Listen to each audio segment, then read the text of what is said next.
I have 6 weeks left. Maybe less if my lungs decide they are done fighting before my heart does. My name is Arthur. I'm 84 years old, and I spent my entire existence winning things that absolutely do not matter. If you are watching this, you probably think you have time. You think you are going to finish that project, get that promotion, pay off that mortgage, and then you will finally start living. That is exactly what I told myself for 45 years. I bought the lie. I sold the lie. I built a mountain of money and a wall of glass awards. Now I'm sitting in a palliative care room in Boston, staring at a heavy gold pen they gave me for destroying my own life. Let me tell you what actually happens when the clock runs out. Look at this room. Massachusetts General, 4th floor. I am paying $4,000 a day to die in a room with a beautiful view of the Charles River. Nobody is looking at the view. I'm completely alone in here, except for the nurses who come to adjust my morphine drip. My cell phone hasn't rung in 3 days. The men I made millions for, the clients who called me a genius, they don't visit the 4th floor of Mass General. Let me walk you backwards. Let me show you how a man successfully orchestrates his own isolation. In 2015, I retired as a senior partner from Sterling and Hayes. They threw a massive dinner at a steakhouse downtown. $100 steaks, vintage wine. 200 people stood up and clapped for me. They called me a legend of corporate law. Then the dinner ended. I took a black car back to my 5-bedroom brownstone in Back Bay. I unlocked the heavy oak door, and the silence in that empty house was so loud it made my teeth ache. My wife, Eleanor, had already been gone for a decade by then. She didn't leave because I was cruel. She didn't leave because I hit her or drank. She left because I simply wasn't there. I was a ghost who paid the mortgage. Whenever she begged me to come home early, to just sit on the couch and be with her, I used the ultimate defense. I would put on my serious voice, adjust my tie, and say, "Eleanor, I am doing this for us. I am building a future for this family." That was the greatest lie I ever told. And I was a lawyer. I told a lot of lies for a living. I wasn't working 80 hours a week for them. I was working because the office was easy. The boardroom had rules. No, it had a clear scoreboard. Closing a merger made me feel powerful. Going home and trying to figure out how to talk to my young son, David, that made me feel incompetent. It is so much easier to stay at the office and be treated like a god than to go home and do the messy, boring, quiet work of loving your family. Productivity is a brilliant anesthetic. You stay busy enough, you don't have to feel the cold air creeping into your marriage. You don't have to notice your kid growing up without you. I missed David's middle school graduation because I was in Frankfurt. I missed my 20th anniversary because of a deposition in New York. I wore custom Italian suits. I flew first class. I told myself I was a provider. But the truth, I was just a coward hiding behind a briefcase, running away from my own living room, and I always thought I could buy the time back. I really believe that.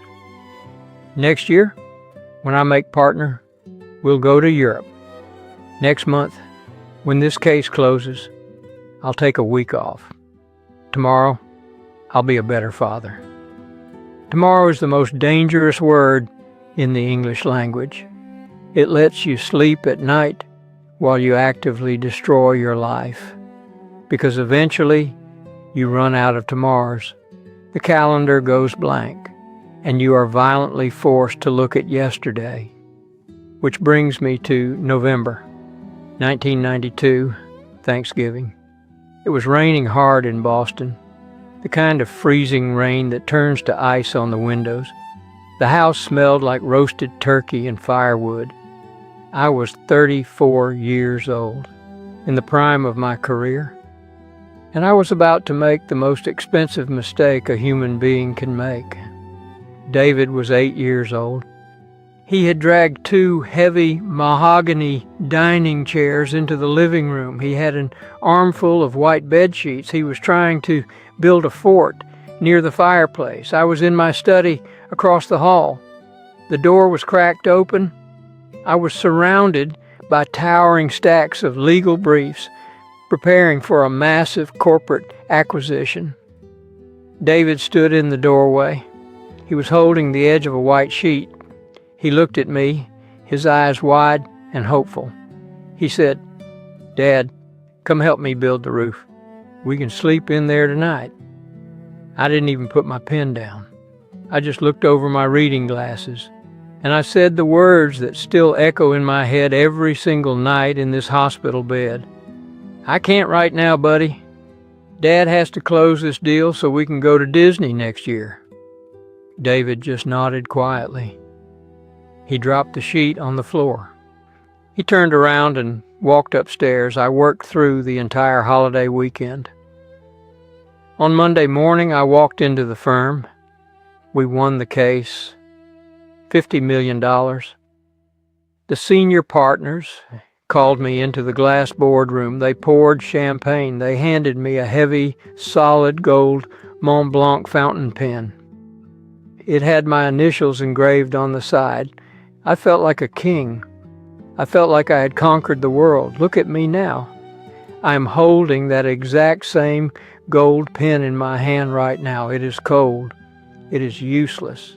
It cannot buy me another breath.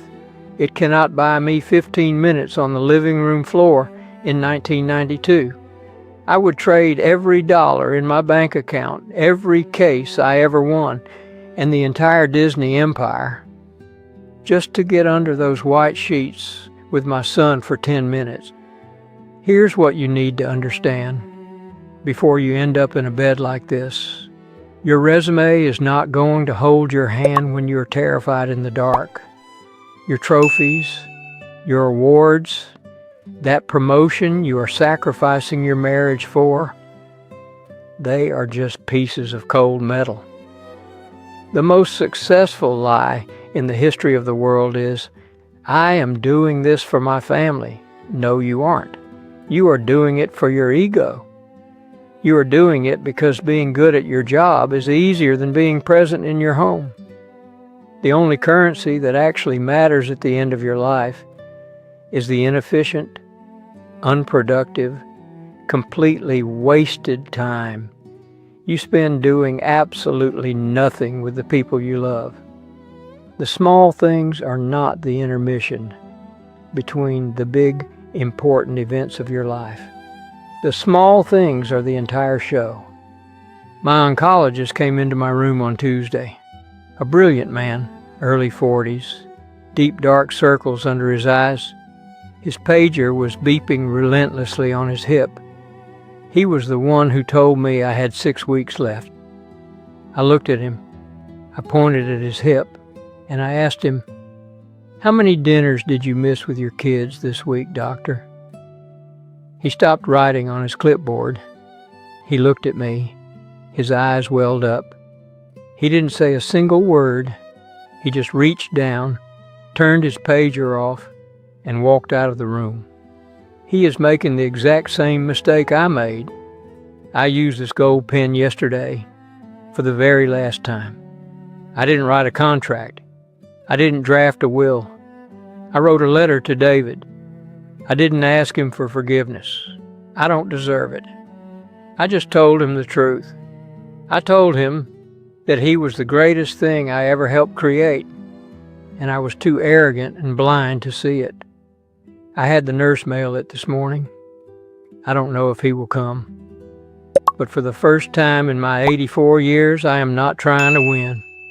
I am just waiting. If you are watching this, you still have time. I don't.